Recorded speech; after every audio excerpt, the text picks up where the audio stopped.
Welcome to the State of the Union from Brussels. The press is one of the crucial sectors for the preservation of democracy and fundamental rights. But the rise of disinformation strategies, a lack of transparency about media ownership, and illegal pressure on journalists are serious threats.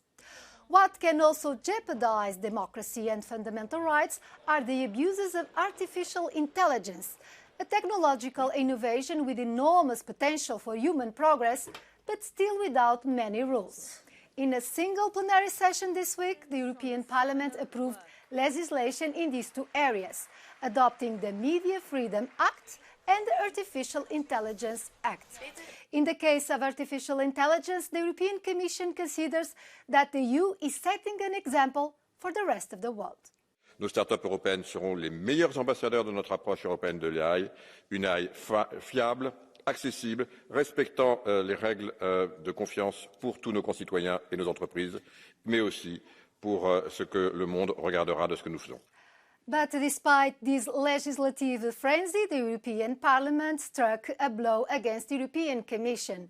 We are already in an election campaign environment, but the European Parliament decided to file a complaint in court against the European Union's executive body.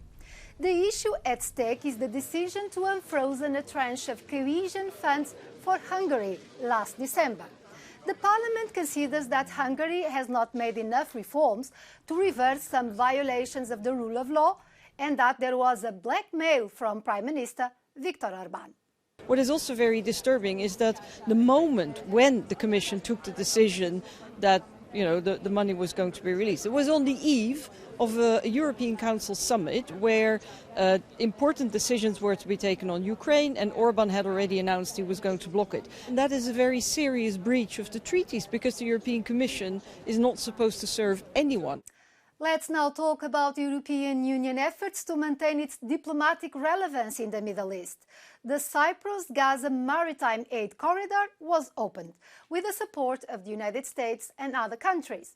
The small island, and a European Union member, is the departure point of humanitarian aid to the Palestinian territory. To discuss the implications of this corridor and other developments, I spoke with Joost Hilterman, Program Director for Middle East and North Africa at the International Crisis Group. Joost Hilterman, thank you very much for accepting our invitation. I start by asking what is the impact of the maritime corridor for humanitarian aid to Gaza in terms of practical aid to the population, but also as a political message to the government of Israel? Thank you for having me on the program. Of course, the impact is very, very limited because we're talking about very small volumes compared to what trucks can bring in via the various road entries into Gaza. That's one. And two, the aid may come to the coast, but there is no distribution network set up in especially northern Gaza. The distribution is chaotic and unorganized and doesn't reach really the people it ought to be reaching. That's one. The second one, of course, is the political and symbolic importance, which is considerable because it exposes the weakness of the Israeli system, which is not accidental but deliberate, where they withhold aid from the starving population in Gaza. So the European Union decided to disburse more money for the United Nations Agency for Palestinian Refugees, and some countries also did that bilaterally.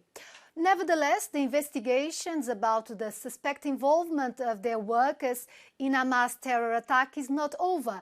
So what is the explanation for this change of mind? First of all, they haven't found or haven't received any persuasive evidence from the Israeli side about these allegations. And secondly, if at all, these allegations are found to be true, they are aberrations within the system and do not represent any systematic effort by UNRWA, the refugee agency, to support Hamas in the Gaza Strip. And thirdly, you have the tremendous humanitarian need, which should not be held hostage to some political arguments having to do with October 7th. So there is a lot of concern about the situation in Rafah, in the south of Gaza.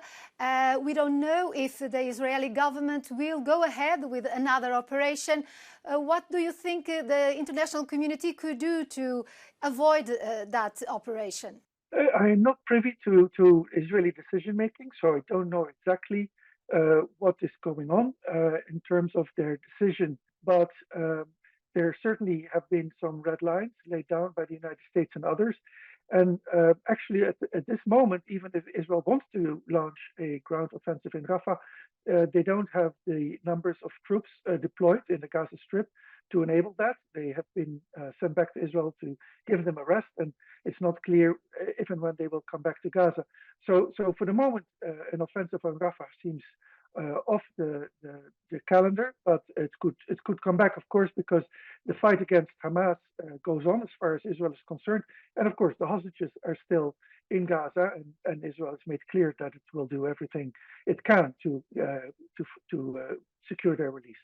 Joost Hilterman, thank you very much for your contribution to the program. Thank you so much. Remember that we spoke about artificial intelligence in the beginning of the program? So here is the theme of the robot fair R24 in the Danish city of Odense. They lift, they screw, and they could be headed to a workplace near you. Over 5,000 visitors are gathering in the fair that is featuring an array of latest robotics. Odense is particularly known for cobots, collaborative robots designed to work alongside humans. It is now considered one of Europe's main robotic hubs, with more than 160 companies. The industry rose from the ashes of Odense steel shipyard, which closed in 2012. A fitting fair tale for the hometown of Denmark's most famous author, Hans Christian Andersen. With this, we close our edition. Thank you for watching.